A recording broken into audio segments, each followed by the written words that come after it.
Sakura decided to show her full power for the first time with her new found power. Yes, she has the same seal as Tsunade, the 100 seals, like healing mark, Byakugo. Like, pretty much this entire episode showing, Sakura's growth throughout the series. And it only took, the 300 episode just to show that she's actually done something for once. So, yeah, good for her. Anyway, for the rest of the episode, we get to see, I'm just joking with you. Like, actually, a lot of this episode really was, focusing on Sakura. This was pretty much her episode saying, I'm tired of being the one that always, left behind. And she's saying, I am going to make sure that I am a member of Team 7, that I was one of the originals. And it's like, I'm going to make sure I'm never looking behind Naruto and Sasuke. So pretty much they've made like a big ceiling thing. So like pretty much Hashirama's left out a giant seal. So like ninjas can keep going now. And, we were seeing, all like Team 7, all the teams, going in like fucking Kiba.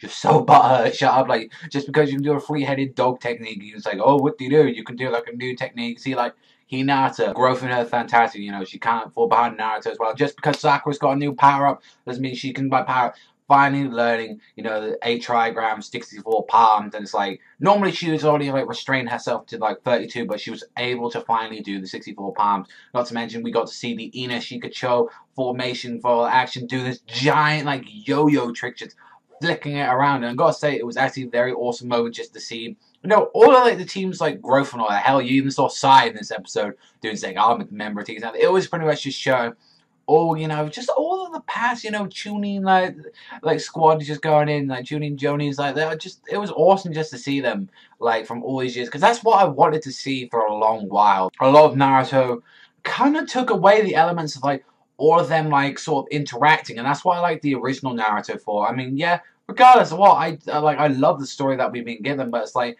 I wanted to see more of these guys, I wanted to see more of, Team 8, 9, 10, like, I want to see a bit more with, Team 7, it would have been nice to see a little bit more of Team 7 interact or something like that throughout the series, but, oh well, it's like, not to mention, I loved in this episode that Madara is just refusing to fight. He's like saying, you're a clone of Hashirama, he just puts the fan down, and he's like, I'm waiting, bring me Hashirama, bitch, like that, it's like, yo, Hashirama clone, if you try to go against him right now, you're no match. He's like, I want the real deal right here. It's like, I don't want no fake.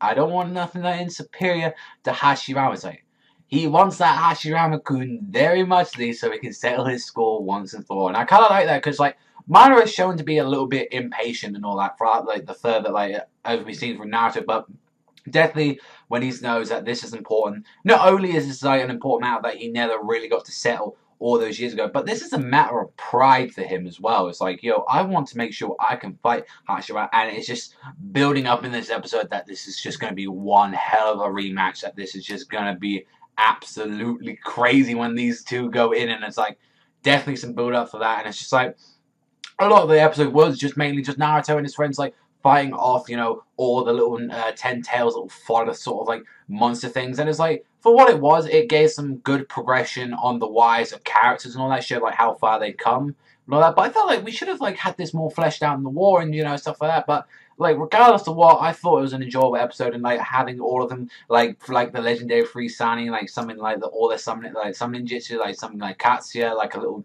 different version of Manda, like a Manda Junior, like it was just really cool just to see that at the end of the episode, and shows the massive progression of like Team 7 since, how they start off in the original Naruto. Other than that, like, the only issues I really had with the episode was just mainly like there was a lot of Sakura recap in the episode, and pretty much like the progression wise of characters, it just didn't like really advance the story too much. It was just like, oh, the team's going against a little bit more fodder. But other than that, it was a really good episode. I wanted to see a little bit more of Obito and Kakashi though, so I was wondering what's happening with them. But none of that, it was a great episode. I give this one to like, I'm leaning more 7.5 to an 8. It was a really good episode. I thought it was a really enjoyable one this week. But let me know anything in the comment section down below. I'm probably going to give this one an 8 this week. But that's all for me. Thank you very much for watching. As always, remember, I'll see you guys.